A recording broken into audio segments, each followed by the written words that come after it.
My line, episode 0076-0805. This is the Friday show. Recording date 23 April 70. Take one.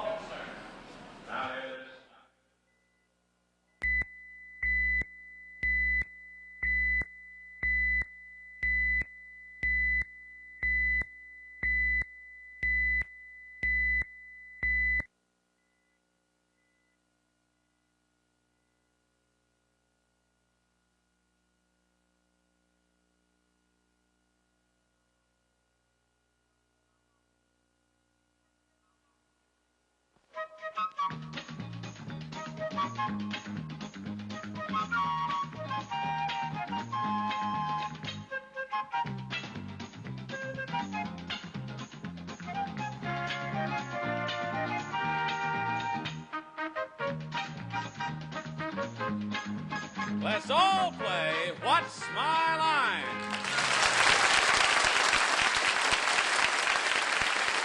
And now let's meet this week's What's My Line panel. First, a jolly gent whose humor never fails. His showbiz name is Soupy Sale.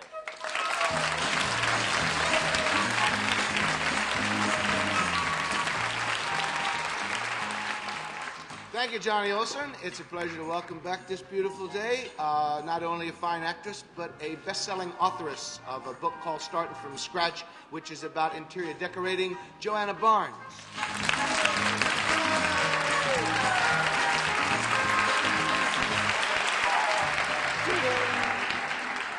And on my left, to keep things on the panel rolling merrily along, Mr. Gene Rayburn.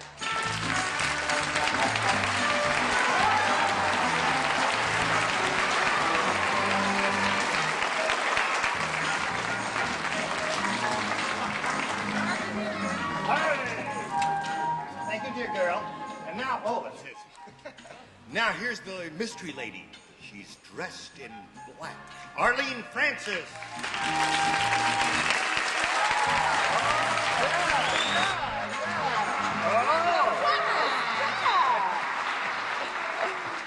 Well, in honor of Earth Day, we have with us the salt of the earth and a peppery fellow, Wally Bruner.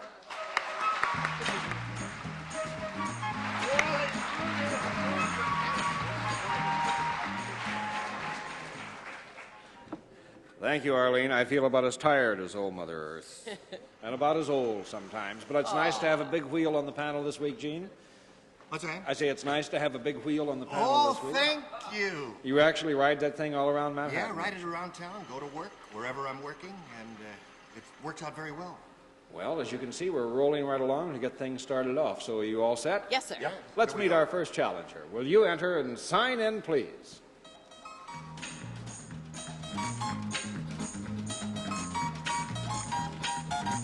Gary Thompson.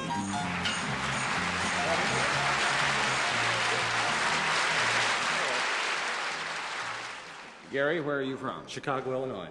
All right, panel, Gary Thompson deals with a product. Now, the product is actually worth less than $100, but people sometimes spend much, much more to get it.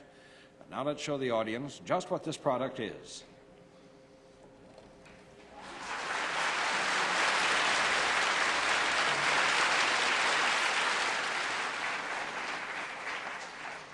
It's worth a little less than $100, and people sometimes spend more than that to get it. We'll begin the questioning with Arlene. With me, did you say? Yes, ma'am. Oh, excuse me. I was thinking about what I'd pay more than $100 for. Is this something that one might get as a reward? Yes. Is it something that might be in the form of either a medal or a statuette? Yes. Well, the only thing I can think of is something that you might have as a, perhaps an Oscar or a Tony or... That's it. Yes. Worth less than $100? Very good.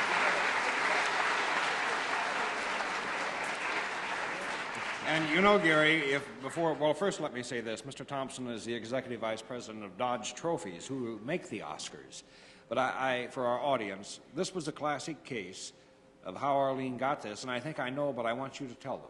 No, the only way I know about, or what I think of it, is that an Oscar doesn't cost so much to make, but an actress or an actor or a performer has to spend many years and spend a great deal of money in accomplishing the height of his talents in order to win one. Is that what you meant by that? Well, and I think also the fact that you yourself would pay more than $100 for one.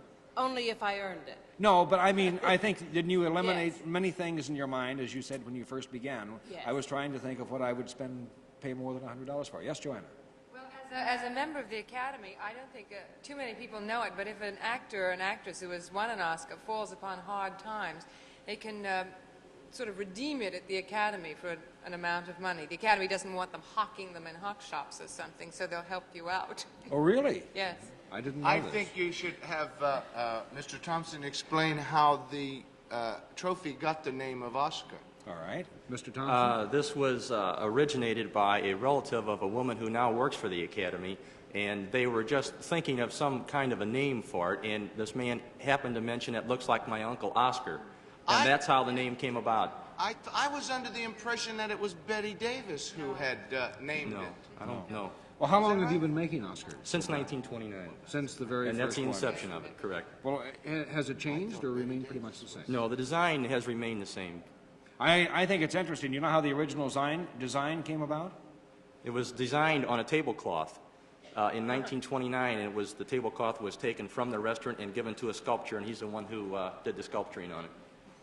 And Right off the tablecloth. Who was the first winner of the Oscar? Well, the first female winner of the Oscar was Janet Gaynor. And she won for 3 movies, which the Seventh awards were Heaven? given a little bit differently at that time. Seventh Heaven was one of them, and 2 other movies that were also produced within the same year, which I do not recall. Do you recall, Gary? But she was the first female. I think there were 15 awards given the first year. Yes, G.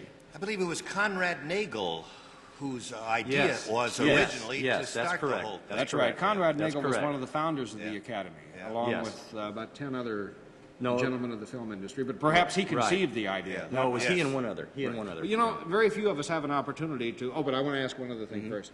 You've made a mistake, I know, on one occasion on Just the Oscars. one, and I Would you wish you tell the wouldn't have panel said about it? that. I think they'll enjoy it.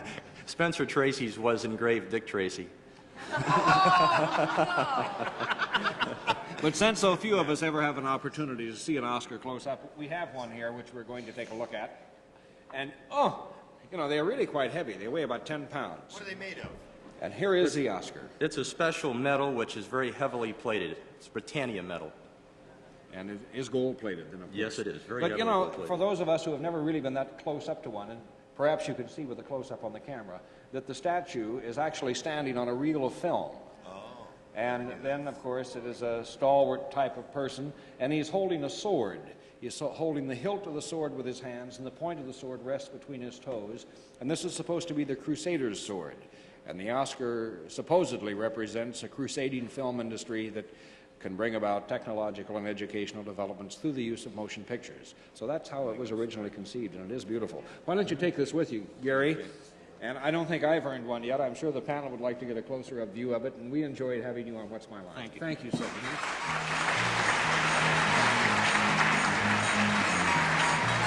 We'll be back to meet another challenger as What's My Line continues.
All What Smile Line contestants receive Farrah worsted slacks, known throughout the country as America's most distinctive new worsteds, finely tailored and imaginatively styled in the season's best colors and patterns. And lovely dream-spun thermal blankets in 4 different solid colors, all in 100% cotton, the fiber you can trust, from the Cotton Producers Institute. And this beautiful ring in 14-karat gold set with an azalea pink Lindy Star sapphire weighing over 3 carats, one of 6 glowing fashion colors available in Lindy Stars. Wally? Thank you, Johnny Olson. And in case some of you are wondering why the Oscar that we had did not gleam quite like the ones perhaps you've seen on television before, it's because we were a little sneaky and sprayed it with some kind of gook so it doesn't shine, but so you can at least see it better. But now, you all set for our next challenger? Yeah, let's go. All right, panel, our next guest is a young lady by the name of Linda Jessett. Now, Linda works for an agency called Flight 485, because all of the girls who work out of that agency are ex-airline stewardesses or hostesses. Now, recently, Linda was called upon to spend a week doing something truly unusual.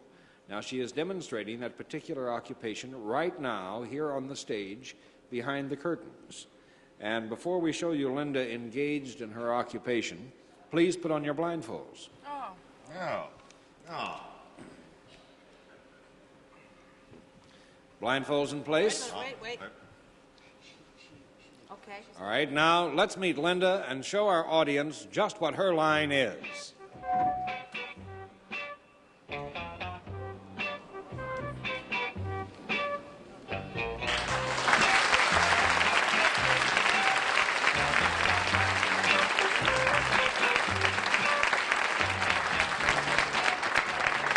Hi, Linda. Are you comfortable? Yes, I'm comfortable.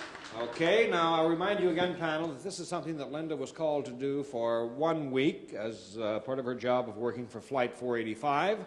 So with that information, let's begin the questioning with Soupy Sales. Thank you. Is it Linda? Is that who it is? It is Linda. Linda, is what you do, what you did for this week, is it in connection with something that would have to do with an airline? No. That's 1 down. Joanna Barnes.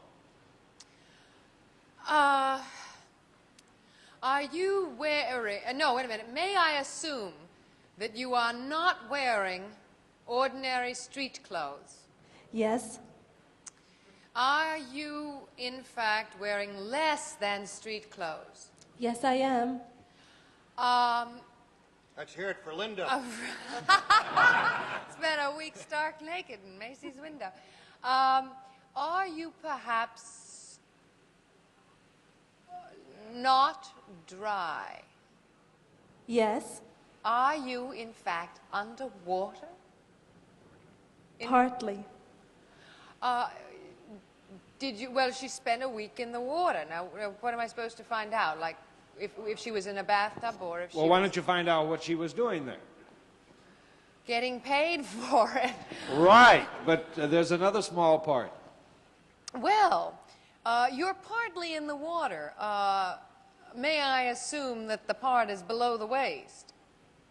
No. You're standing on your head in a mud puddle. Well, yes, I would say the part below her waist is underwater. She's not entirely underwater. I mean, I established that, right?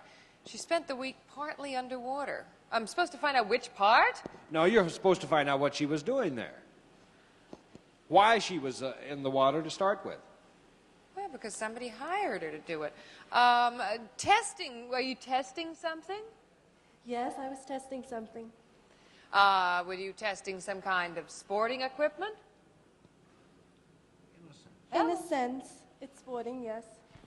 It has to do with some type of sport. I don't know if it's directly connected, but it has to do with it. In a miniature submarine or something? No, that wasn't That's a a question. no. Gene Rayburn. Do you mind if I get in with you? Listen, this thing Put you your were bathing testing. suit Why, I on. beg your pardon? Put your bathing suit on. All right. Are you wearing a bathing suit? Yes. Is the thing you are testing something... Are you wearing what you are testing? Or is Yes. Is it something other than a bathing suit? Yes. And is it applied to some part of your body? Yes.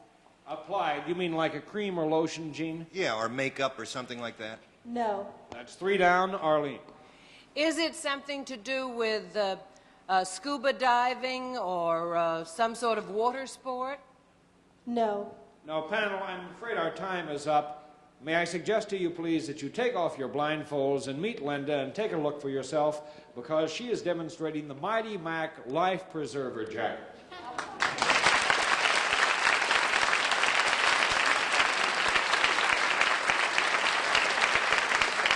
Is it really nice in there, Linda? Oh, just like the bathtub. It's very good. Now, where did you spend a week in the swimming pool?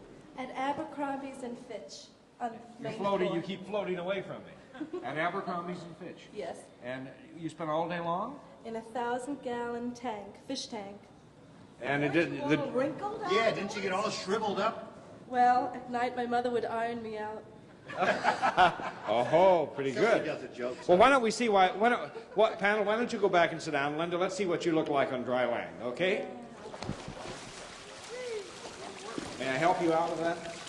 Now, this is simply just a jacket, and I understand there are air pockets in the jacket that keep it afloat, right? Johnny, you get all the nice jobs. Yes.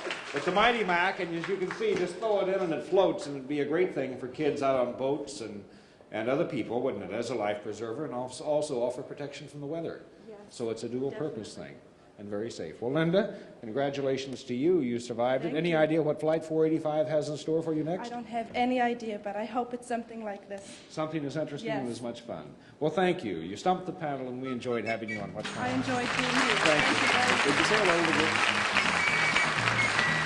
What's My Line will continue right after this word.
Promotional consideration furnished by Argentine Airlines, and there are flights to fascinating South America leaving from New York, Miami, and Los Angeles via Argentine Airlines. By the way, if you're planning to be in our town, New York, and would like to attend one of our telecasts, write for tickets to What's My Line at 51 West 52nd Street, New York, New York, 10019. Be sure to write the word tickets on the envelope.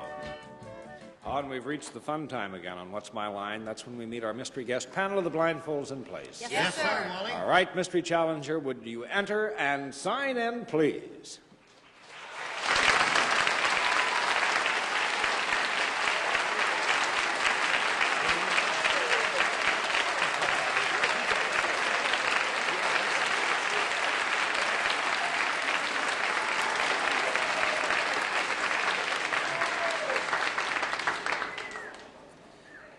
Well, as I'm sure you know, it will be one question at a time. You have 3 minutes, and we'll begin the questioning with Joanna Barnes.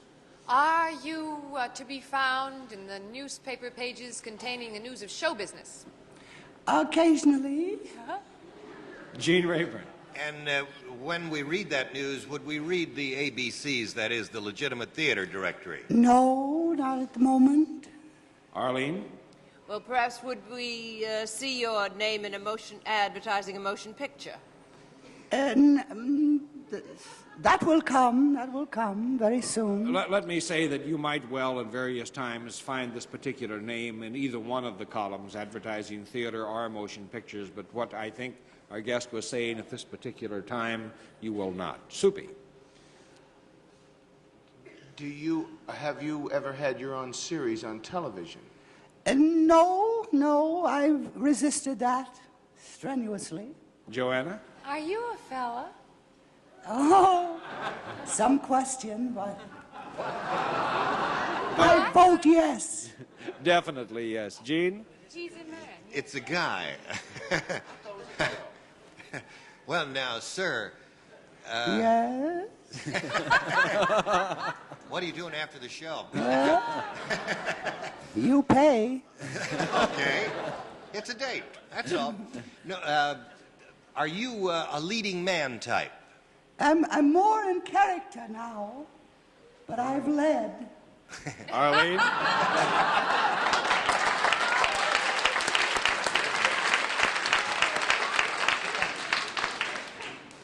I think I hear the sound of a voice that I know very well.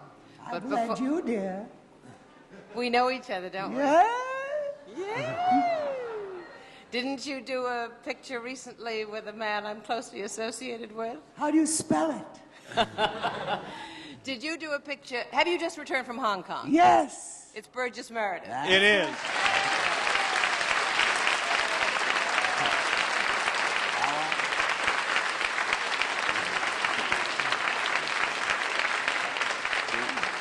Can't keep it away. What were you doing in Hong Kong, Burgess? I was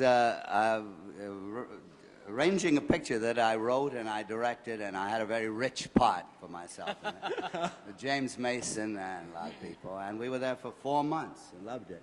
Before that, I was with Marty Gable and Henry Fonda and Kirk Douglas in The Desert, which Martin and I disliked very much. But he liked you very much, and Well, that I made loved- up for it all. Yes, we had great times. There was a crooked man. There was a crooked man. That ought to be out pretty soon. What time is it? You know? Burgess, are you still riding? Riding, yes. Riding horses, yes. Yeah, I just he's a fantastic horseman. just got a ribbon yesterday, which you'll be glad to hear. It was only a white one, but it was pretty good at Holiday Farms. I've known Burgess for a while, and it really, I didn't know how, he is a great horseman. And we're in a sauna bath one time, and he's fantastic. You talk about somebody being black and blue from falling off of jumping horses. It was just I don't know how you do it. Yeah, I like to fall, evidently. You like it, yeah. Yeah, well, I mean, you have to. Would you tell me now that you're planning on another trip to Hong Kong?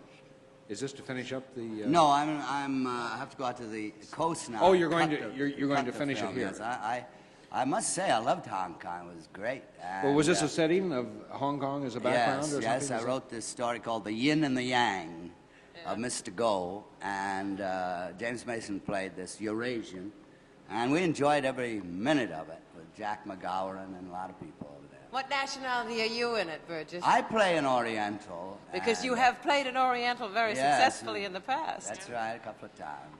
In Tea House of the August Moon, Tea wasn't House, it? August Moon, and a couple of others. Yes. But I would test myself, by keeping the makeup on, going through the streets, and people come up and talk to me in Chinese, and I'd say I can't, deaf and dumb. Is that a Hong Kong tie? That was, by the way, glad you asked, Don Kingman was my art director over there and translator and so forth, and he conceived this tie for me, and I thought I'd astonish you. It's beautiful. Yeah. It really It's is. beautiful and it's brilliant. And Burgess, Right to Don. we're delighted you went to Hong Kong to make a movie, but we're also very pleased that you're back with us again. I'm glad. We'll look forward to seeing the yin and the yang as well as There Was a Crooked Man. Thank you so very much. much. Burgess Meredith.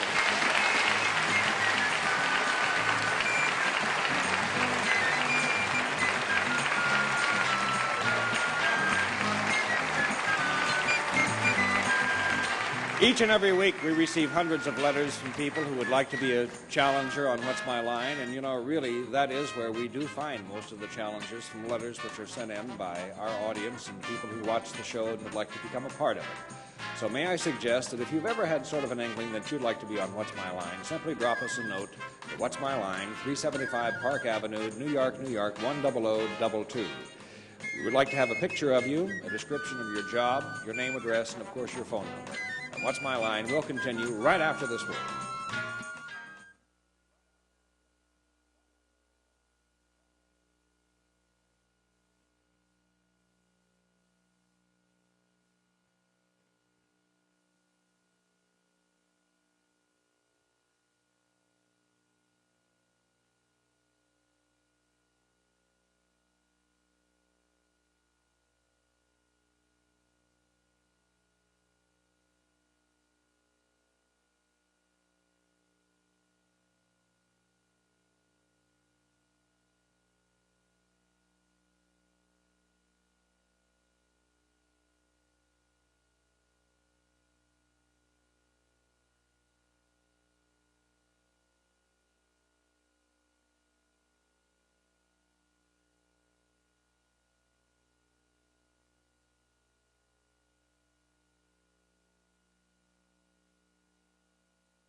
Now, panel, the audience would like some honest answers to their questions.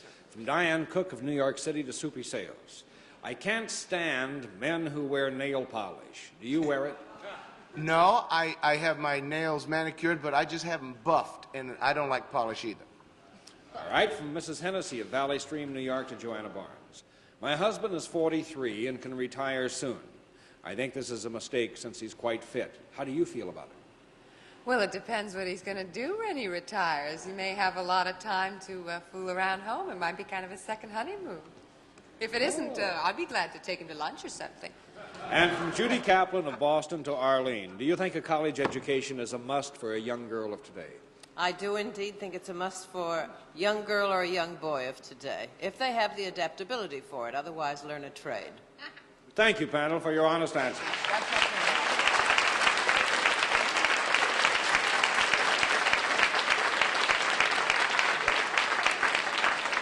You know, Gene, I'm curious. You rode your bike in today. Have you ever received a ticket in Manhattan for riding your bike? Never.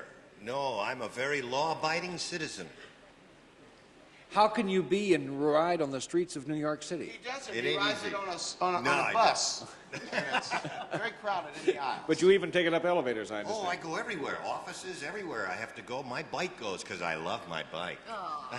We'll be back again with Gene Rayburn and his bike, and I hope you can join us, too, for What's My Line? This is Johnny Olson speaking for What's My Line, a Mark Goodson, Bill Todman production.